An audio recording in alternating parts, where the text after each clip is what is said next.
Good morning, I am Prarambha Dahal. Let's begin with the main stories. Nepali Congress Central Committee members forge agreement over the party statute draft, prepared to submit the draft at the General Committee meeting.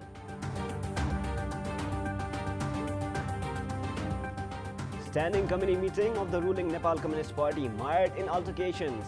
Disgruntled leaders demand revision in the report presented by the chairman duo. US President Donald Trump's troubled charity foundation agrees to close down amid allegations that he and others illegally misused its funds. And Borussia Dortmund suffer their first loss of the season at the German Bundesliga, lose 2-1 against Fortuna Düsseldorf. Let us now begin with the latest national political updates.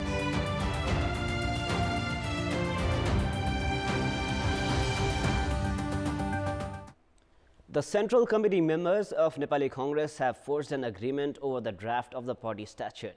The draft is to be presented at the party's General Committee meeting scheduled for today. As per the agreement reached between the leaders, Nepali Congress will now have one president, two vice presidents and two general secretaries. All such office bearers are to be selected through the General Assembly. The participants of the meeting even turned physical and resorted to altercation out of the anger against the leaders' delay in submitting the draft. Meanwhile, the General Committee meeting of the main opposition has prolonged as the party's Central Committee could not forge a common ground over the statute draft until late yesterday evening. The past 5 days of the meeting were spent with the General Committee members speaking about the reports on political, organizational and financial issues that were discussed earlier. The General Committee meeting otherwise should have been concluded yesterday as per the previously set schedule. Now, the leadership of the ruling Nepal Communist Party has been strongly criticized for the third successive day and at its Standing Committee meeting for the high-handedness in the operation of the government and the party. The participating Standing Committee members at the meeting even demanded a revision to the political report prepared by the chairman duo, which they termed beyond the horizon of reality.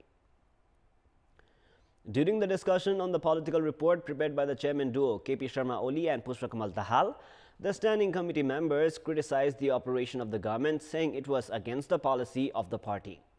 They also alleged the leadership of denying opportunities for deserving and loyal cadres following the unification between the then CPN-UML and CPN-Maoist Center, and further went on to accuse the leadership of institutionalizing factionalism within the party.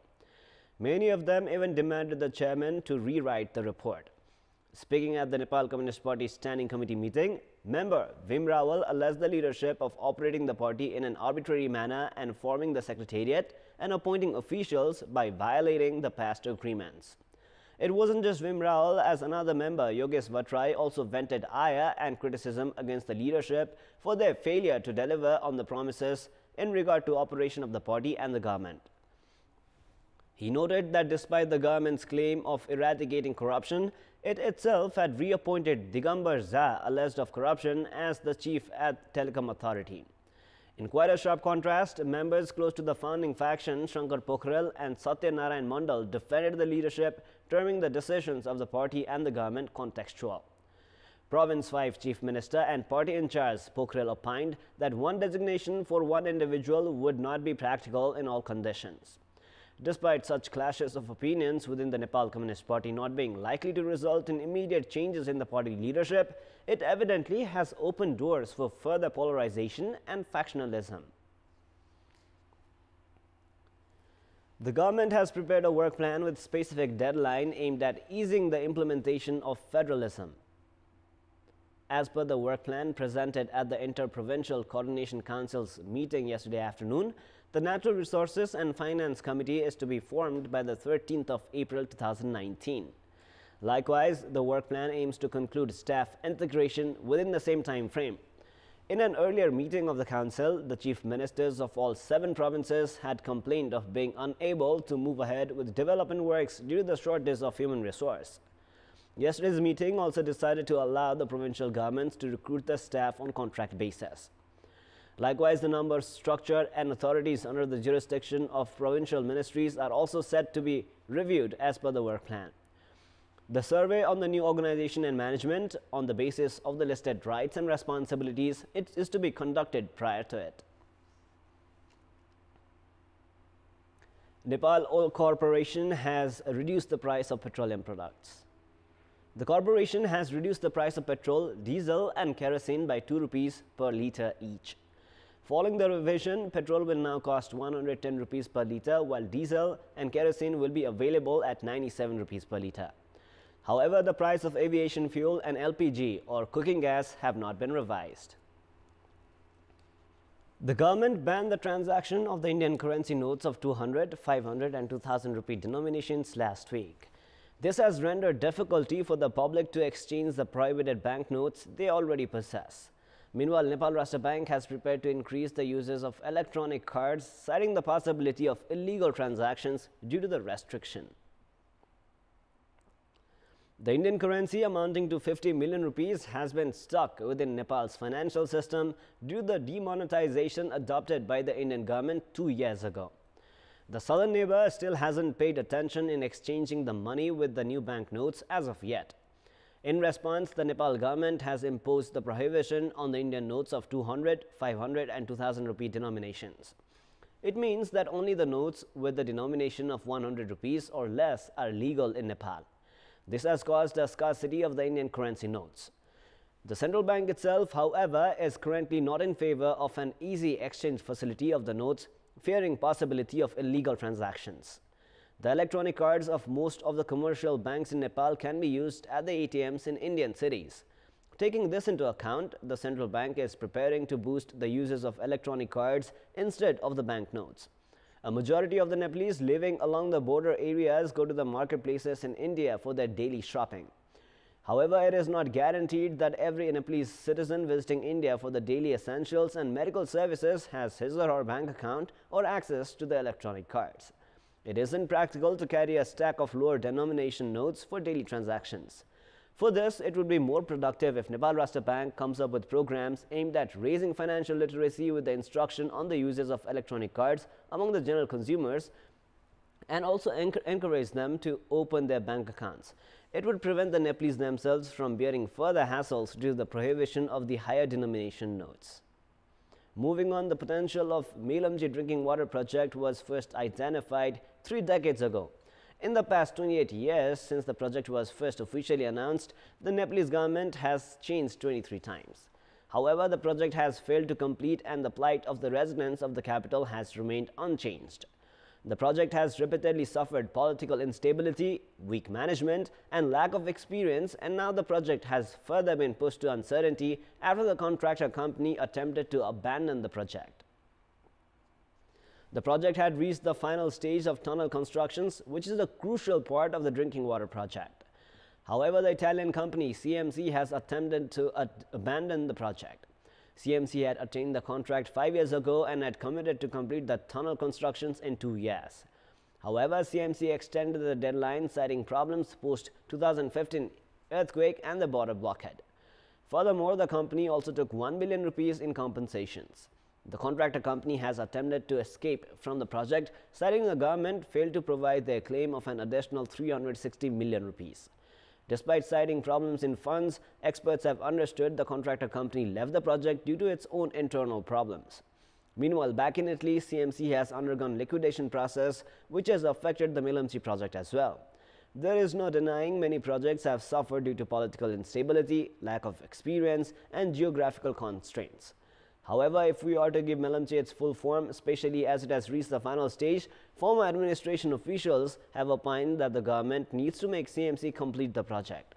Prior to this, the Chinese company contracted for the same work had left the project as it was unable to complete it.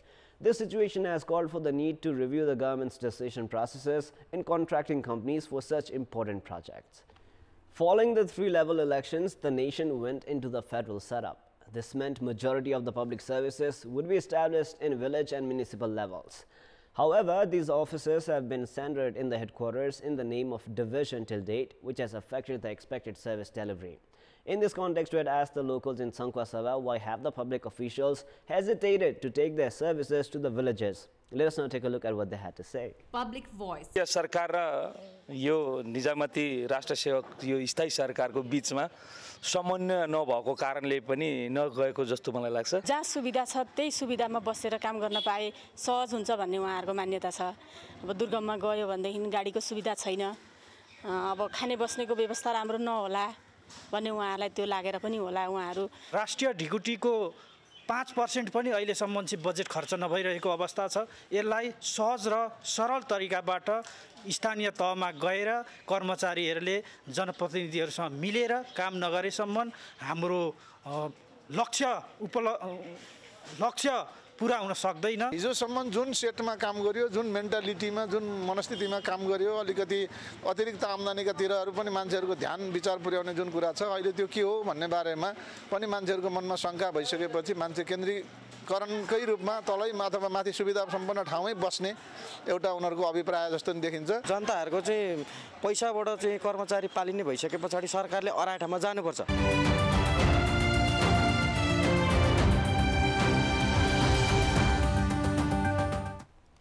It is now time for our segment Public Pulse, where you text us with your opinion. Public Pulse.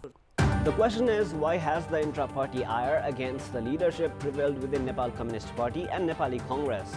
Your options are A. Leadership's high-handedness, B. Effect of factionalism, and C. Obvious intra-party struggle. The voting is on. You can type NEWS, select your option A, B or C and then send it to 34001 to share your opinion with us. With this, let us move on to the sports news. Sports news. Vairua Gladiators play against Chitwan Tigers at the eliminator match of the Everest Premier League today. The match, scheduled to begin at 12:45 this afternoon, will be played at Kantipur Stadium. Vairua had finished third in the league, followed by Chitwan at fourth. Vairua had secured a 12-run win against Chitwan at the league round. Today's match is the opportunity for Chitwan to avenge that loss. Vairua had chased the mammoth target of 216 runs to win against Pokhara Rhinos by 4 wickets in the league stage to book their place at the playoffs. Chitwan's league stage journey was quite interesting as well. Despite losing the first 3 matches, Chitwan secured 2 wins out of their last 2 matches. Winner of today's match will progress to the qualifiers and will take on Kathmandu Kings. 3-star take on 3-1 Army Club at the Martyrs Memorial A Division League match slated for today. The match, scheduled for a 2:30 p.m. kickoff, will be played at Anfa Complex, Saddabato. A win today will help 3-star reduce the gap with league leaders Manang Marsangdi to 3 points. With completion of game week 8, 3-star have lost points only against Manang. Manang have 27 points from 9 matches, while second place Sankata also have equal points. 3-star are placed third and have 21 points from 8 matches, while Army find themselves fourth with 17 points. Both the sides will aim to secure the precious 3 points that would be crucial for them in the league table. A loss for 3-star, however, would be of benefit for Manang Marsangdi and Sankata. In the day's first match, Nepal Police Club play against Brigade Boys, which is scheduled for an 11 a.m. kickoff. Police are 5th in the table with 14 points, while Brigade Boys are placed 12th with just 4 points. The matches played yesterday saw Manang C of Chasol Youth Club 3-1, while Armed Police Force got the better of Machindra by the same scoreline. It was Machindra's first goal at the ongoing season of the league. That is all for the moment. Our next English bulletin will air at 11 a.m. Keep watching Kantipur Television SD for more news and entertainment. Thank you for watching. Have a great day ahead.